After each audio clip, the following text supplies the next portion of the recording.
नमस्कार साथियों, हरियाणा खबर फास्ट न्यूज चैनल में आप सभी का स्वागत है। जिस प्रकार से आप सभी इतना प्यार चैनल को देते हैं और लगातार हम भी जो है कोशिश करते हैं ऐसे किसानों से आपको रूबरू कराते हैं, ऐसे पशुपालकों से रूबरू कराते हैं, ऐसे कर्मचारियों से रूबरू कराते हैं जो अपने आप में एक बड़ा मैसेज होता है कहीं ना कहीं, और समाज को वो दिशा देने की भी कोशिश करते हैं जिससे कुछ लोग जो है वो सीख ले सकें और एक आगे बढ़ सकें।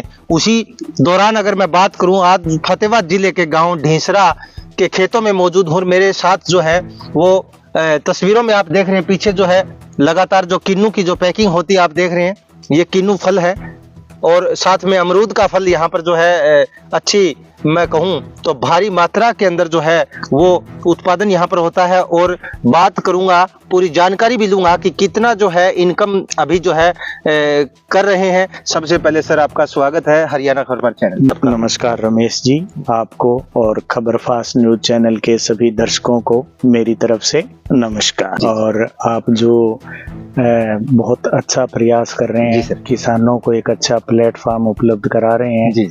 और उनकी जो उनके कार्य प्रणाली को आप दुनिया के सामने लेके जा रहे हैं, तो आपका यहाँ पहुँचने पर बहुत बहुत धन्यवाद। प्रमोद जी, किसान जो है लाखों प्रयास करते हैं, किन्नू का बाग लगाते हैं, जो है अगर मैं बात करूं तो जो अमरूद का लगाते हैं, और भी बहुत प्रकार से जो किसान कोशिश करता है, लेकिन बहुत से किसान जो है वो कामयाबी नहीं हासिल कर पाते। आपकी अगर बात करूं तो जो है आपने ये बाग जो है कितने एकड़ में लगाया है और कितने जो है समय से आप ये फल का उत्पादन कर रहे हैं? मेरे पास 15 एकड़ में बागवानी मैं इस समय कर रहा हूँ। जी सर। और ये मैंने 2020 में शुरू किया था। जी सर। और मुझे अच्छा उत्पादन मिल रहा है जी। अभी तो आपके पास जो है किन्नू और अमरूद, दो किन्नू और अमरूद हमारे पास ज्यादा क्षेत्रफल में है जी। इसके साथ साथ 200 पौधे हमने आड़ू के, 200-250 पौधे अनार के भी हमने लगाए हुए हैं। आपने जिस प्रकार कहा कि आड़ू का, क्या अपना जो फतेहाबाद जिले की अगर जमीन की बात करूं तो क्या आड़ू का जो पौधा है वो किस प्रकार से चल रहा है या क्या हालात हैं, किसानों के लिए जानकारी भी इसमें रहेगी?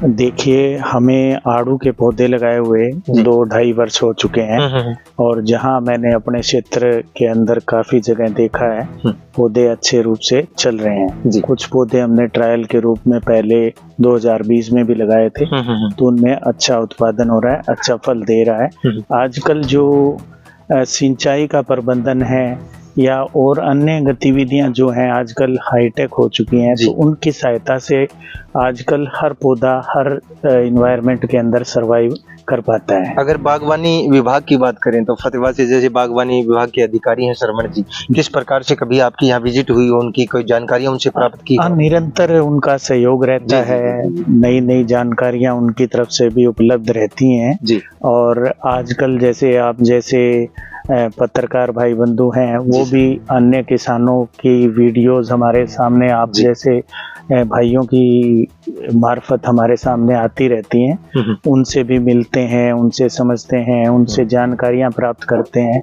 और निरंतर कुछ नया करने का प्रयास करते हैं। प्रमोद जी, आपसे जानना चाहूंगा, अगर बात की जाए किसान का जो फल है, किसान का जो गेहूं है, किसान का जो खेती बाड़ी नरमे की, कपास की बात करूं तो बाजारों के अंदर जो है कई बार देखा हालात ऐसे बनते हैं कि रेट सही नहीं मिलता, जो है अपनी ही फसल के किसान मोहताज होते हैं कि दे दीजिए, क्या भाव देंगे आप, ये ऐसे हालात रहते हैं। आपकी अगर बात की जाए, आपका अमरूद है, आपका किन्नू है, इस टाइम मार्केट में किस हालातों में बिक रहा है? किसानों की जानकारी के लिए मैं जानना चाहूंगा कि रेट क्या मिल रहा है आपको और आपका जो फल है ये कहाँ कहाँ जाता है? देखिए, किसानों से मेरी एक ही जो आपके श्रोता हैं, दर्शक हैं, वो आपको फॉलो करते हैं, आप पे विश्वास करते हैं, तो मैं उनको एक ही बात कहूंगा कि जो भी बागवानी करते हैं तो बाग लगाना वैसे भी कठिन कार्य है, उसकी संभाल करना भी कठिन है, लेकिन जो उसका मार्केटिंग करना है वो उससे और भी कठिन कार्य है। सबसे कठिन कार्य है उसको बेच पाना। और बेच पाने के लिए आपको बहुत समय लगता है, थोड़ा 4-5 साल समय लगता है। आपको खुद अपनी मार्केटिंग बनानी पड़ती है, अपना ब्रांड बनाना पड़ता है। आज हमारा अमरूद कहीं जाता है या किन्नू जाता है तो उन लोगों को, उन व्यापारियों व्यापारियों को विश्वास है कि माल अच्छा आता है, अच्छी ग्रेडिंग के साथ पैक करते हैं और इसलिए वो हमारे माल को प्रेफरेंस से खरीदते हैं। ऐसे एक बात जानना चाहूँगा, कई बार ये होता है कि जैसे आपने कहा कि एक मार्केट बनानी पड़ती है, लोगों को इंतजार भी रहता होगा प्रमोद गोदारा के बाग से ये माल आ रहा है, पहले से जो है ना एक्टिव हो जाते हैं सेठ लोग कि वहाँ से ढींसरा से अगर प्रमोद गोदारा के अगर बाग से आया होगा तो टॉप क्वालिटी, जैसे तस्वीरों में आप देख रहे हैं, इस वक्त सभी दर्शक तस्वीरों में देख रहे हैं किस प्रकार से जो है इसको निखारा जा रहा है। मेहनत तो काफी लगती होगी, इस पे लेबर है, घेरा वगैरह जो काफी मेहनत लगती है जी। और सबसे बड़ा है इसके अंदर सब्र। इसके अंदर बागवानी को वही कर सकता है जिसके अंदर पेशेंस है, थोड़ा इंतजार भी करना पड़ सकता है। इसके अंदर आय होती है वो काफी समय बाद अर्जित की जाती है। बीच में कुछ सब्जियां वगैरह की खेती करके साथ साथ आमदन ले सकते हैं, लेकिन फिर भी मार्केटिंग का तजुर्बा लेने के लिए खुद अपनी एक ब्रांडिंग तो खुद करनी पड़ेगी, तभी एक किसान को अच्छा लाभ मिल पाता है। बिल्कुल, यानी कि अगर इंसान जो है किसान भाइयों से आज खास करके रहेगा, जैसे प्रमोद गोदारा जी बता रहे हैं कि हमें बहुत ही इसके लिए सब्र करना होगा और अपनी चीज को निखार के और उसको अच्छे ढंग से, जैसे तस्वीरों में आप देख रहे हैं किस प्रकार से जो क्रेटों के अंदर इनको जो डाला गया है, और ऊपर से बात करूं कपड़े से जो है हर एक किन्नू को, जो तस्वीरें आप देख रहे हैं किस प्रकार से साफ किया जा रहा है, उसके बाद जो है मार्केट के अंदर इसका जो है रेट जो है, अभी अगर बात की जाए थोड़ा सा रेट की जानकारी ले जाओ, किन्नू का अभी क्या रेट चल रहा है? किन्नू का रेट जो है बाजार के अंदर जो थोक भाव है जी, वो 35 रुपए, 36 रुपए, 37 रुपए का जा रहा है। ठीक है सर, 35 रुपए, 36 रुपए ये थोक का अभी रेट है। ठीक है। और अमरूद का? अमरूद का जो रेट है वो 45 रुपए के आसपास जो थोक का रेट है आज के समय हमारे आसपास की मंडियों में है। और ये भी होता है कि हमारे पास उत्पादन अधिक होता है, तो दूर दूर की मंडियां भी किसान को देखनी पड़ती है, वहां भी अपनी जैसे मार्केटिंग उसे बढ़ाने की आवश्यकता होती है, ताकि अगर उसका अधिक उत्पादन हो तो उसको वहां तक उसको पहुंचाया जा सके।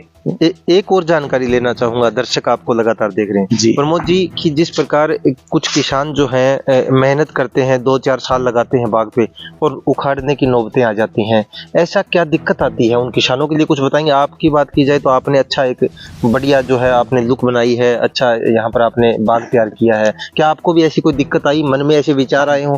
किसान जो है जो अपना जो है हौसला तोड़ देते हैं, उनके लिए थोड़ा सा मोटिवेट। देखिए जी, मैंने सबसे पहले ही कहा था सब्र, पेशेंस इसके लिए बहुत जरूरी है।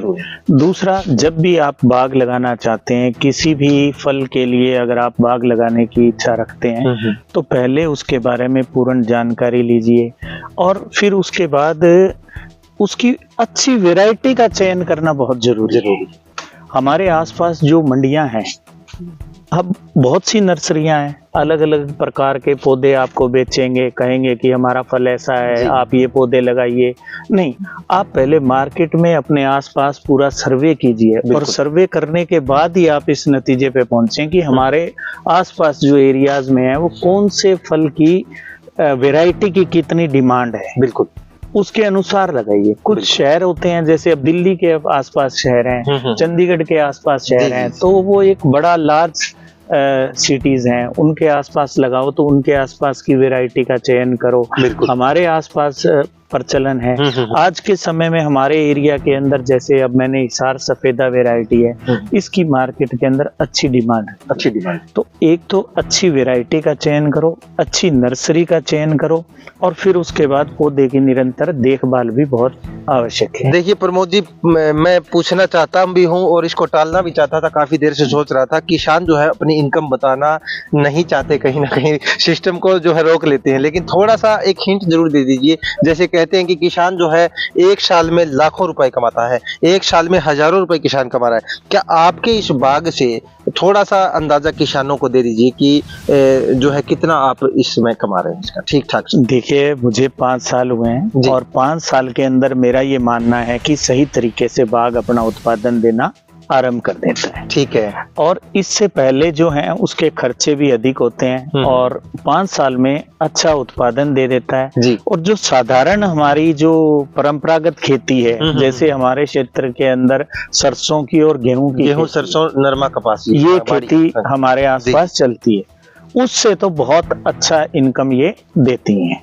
यानी कि उसके अंदर एक आपको ये है कि कोई 1 लाख से ऊपर उसमें इनकम आपकी नहीं जा सकती, और इसके अंदर जो है इनकम आपकी काफी उससे भी बहुत ऊपर तक मोदी जो बात करना चाहता था वहाँ उसको आप देखिए, मैं थोड़ा सा प्लीज थोड़ा सा कुछ थोड़ा हिंट दे। किसान देखिए, मेरा उद्देश्य क्या है प्रमोद जी, दोबारा बताऊंगा। किसान देख रहे हैं, मेरा उद्देश्य ये है कि जो जैसे एक ढांड गांव के थे चिरंजीवी लाल पटोलिया, प्रगतिशील किसान उसको हम कह सकते हैं। उसने जो है जैसे आपने बताया था कि सरसों, गेहूं, नरमा, कपास ये जो है छोड़ के उसने स्पेशली जो है पूरा निर्धारित हो चुका है वो आज अमरूद के बाग के ऊपर। तो थोड़ा सा अगर मोटिवेट किसानों को हम करना चाहते हैं कि वो आगे बढ़ेंगे इसकी तरफ, अगर अच्छा इनकम है तो।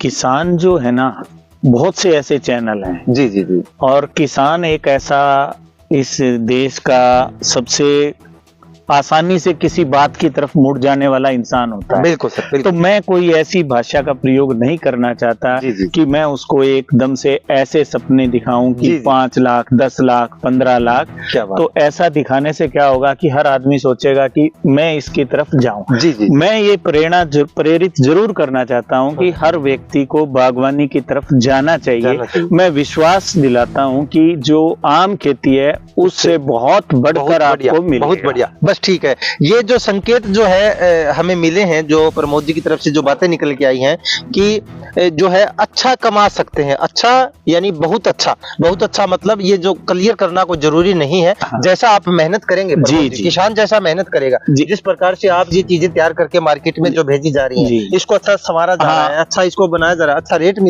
रेट मिलेगा। इसी तरीके से पौधे की आप केयर कीजिए, उसमें निरंतर आप कितना सेवा उसकी करते हैं, उसी प्रकार से वो आपको फल देता रहेगा। अच्छा आमदनी का एक जरिया है, और प्रकृति को भी इसके हम जो है ये हमारे को तो दे ही देगा आमदन, और बदले में ये प्रकृति को भी बहुत कुछ देता है। क्योंकि इसके अंदर जो है ये जो आपकी बात करें हजारों पौधे हैं आपके यहाँ, किन्नू का बाग है, अमरूद का बाग है। तो इसके अंदर जो है जैसे हमने दृश्य देखा था गांव ढांड के अंदर, वही दृश्य आज यहाँ देखने को मिला है। कितने बेजुबान जीव जो है यहाँ पर निवास करते हैं, कोई चीड़ी है, कोई और अन्य पक्षी है, तमाम तरीके। आपको तो फिर यहाँ अगर मैं बात करूँ तो एक सुकून भी बहुत मिलता होगा। बहुत सुकून मिलता है, बहुत हम लोग यहाँ आकर रिलैक्स फील होते हैं। बहुत हमें लगता है कि जिस क्षेत्र को हमने चुना है ये बहुत ही अच्छा प्रयास है। बिल्कुल। एक और चीज जो है प्रमोद गोदारा जी की, वो अभी जो है उसको एक संशय बना के रखूंगा, वो अगली बार दिखाया जाएगा किस प्रकार किस माहौल में रहते हैं प्रमोद गोदारा जी। इनका जो रिहायशी जो ठिकाना है वो अगली बार हम आपको दिखाएंगे, क्योंकि ये भी आपके लिए एक बार में ही कंप्लीट नहीं करूंगा, क्योंकि वो भी एक वाकई ही रहने वाली जगह और यहाँ का जो सुकून जो प्रमोद गोदारा जी जो लेते हैं, काफी ज्यादा आपकी जो मैंने देखा भी था वो तस्वीरों में, एक बार मैं नहीं दिखाऊंगा इनको, जो रिहायशी मैंने तो देख लिया है। आपका नहीं, चलो जो है प्रमोद जी, देखिए बागवानी का जो मिशन है और बागवानी का जो काम है वो प्रकृति से जुड़ना ही है, और इसके अंदर वहाँ की रिहायश है, रहना सहना है, तो वो अपने आप ही बदल जाए। मैं आपको ये बताना चाहूंगा कि 2020 से पहले मेरा खेती किसानी से कोई दूर दूर तक का वास्ता नहीं। मैं कभी खेत नहीं आया इससे पहले, और धीरे धीरे जैसे इस प्रकृति के साथ जुड़ा तो आगे से आगे जुड़ता ही जा। बिल्कुल। अभी तो पूरा आनंद मिल रहा है आपको, क्योंकि आप जो है एक बिजनेस करते हैं, उसके साथ जो है खेती बाड़ी के अंदर आपकी जो रुचि बढ़ी है, तो आपको देख के काफी किसान जो है प्रेरणा भी ले सकते हैं। बिल्कुल। देखिए आज का, पहले क्या था कि हमारे पूर्वज जो थे वो खेती करते थे और बच्चे उनको देखते थे, तो खेती की तरफ उनका भी रुझान होता था। लेकिन कुछ परिस्थितियां ऐसी आई कि शारीरिक परिश्रम अब लोगों ने करना छोड़ दिया, और अब आज का माहौल में आपको एक और बताऊंगा कि जो आज का युग है वो स्मार्ट युग हो गया, हर व्यक्ति फोन की तरफ भाग गया। बिल्कुल सर। अब कहते हैं कि आजकल के बच्चे खेती नहीं करते या खेत की तरफ जाना नहीं चाहते। तो हमारे जो पेरेंट्स हैं अभी बच्चों के, वो भी उससे दूर भागते जा रहे हैं, ज्यादातर फोनों का इस्तेमाल करते हैं, बच्चे भी फोन करते हैं। तो मेरा तो यही है कि आज की स्मार्ट खेती होगी और बच्चों को भी ऐसी स्मार्ट खेती की तरफ लेके जाएं। क्यों टेक्नोलॉजी आ गई है। आज हमारे क्षेत्र के अंदर पानी की कमी है, हम लोग बहुत ही कम पानी के अंदर ये पैदावार ले रहे हैं। तो ये स्मार्ट टेक्नोलॉजी है। हम ड्रिप इरिगेशन का इस्तेमाल कर रहे हैं, पौधे को बूंद बूंद पानी दे रहे हैं, तब ये काम हो रहा है। और भी जो इनको कुछ हमें जो भी इनको जिन पोषक तत्वों की आवश्यकता होती है वो भी हम ड्रिप के माध्यम से देते हैं। तो ये सारा स्मार्ट वर्क करेंगे और तब जाके आज की खेती है वो सफल है। बिल्कुल। तो ये थे प्रमोद गोदारा जी, और इस वक्त ढींसरा गांव के खेतों में मौजूद हैं। ये फतेहाबाद जिले का गांव ढींसरा, जहां पर हमने आपको तस्वीरें दिखाई और इनसे रूबरू कराने की कोशिश की। किसानों के लिए मेरा प्रयास रहता है कि वो चीजें निकाल के लेके आएं जिससे किसान लाखों रुपए कमा करके अपने परिवार का और अपने बच्चों को जो है अच्छे ढंग से परवरिश कर सकें। तो आज का यही था हमारा खास प्रोग्राम, जिसके अंदर जो है अमरूद और किन्नू का जो बाग है वो प्रमोद गोदारा जी ने लगाया और उससे ठीक ठाक अच्छा कमा भी रहे हैं और साथ साथ एक प्रकृति का वो आनंद ले रहे हैं जो हर एक व्यक्ति के नसीब में नहीं होता, क्योंकि बड़े बड़े शहरों में लोग जो है रहने लग जाते हैं तो कहीं ना कहीं खेतों से और इन बेजुबान जानवरों से कहीं ना कहीं और इस प्रकृति के माहौल से वंचित वो हो जाते हैं।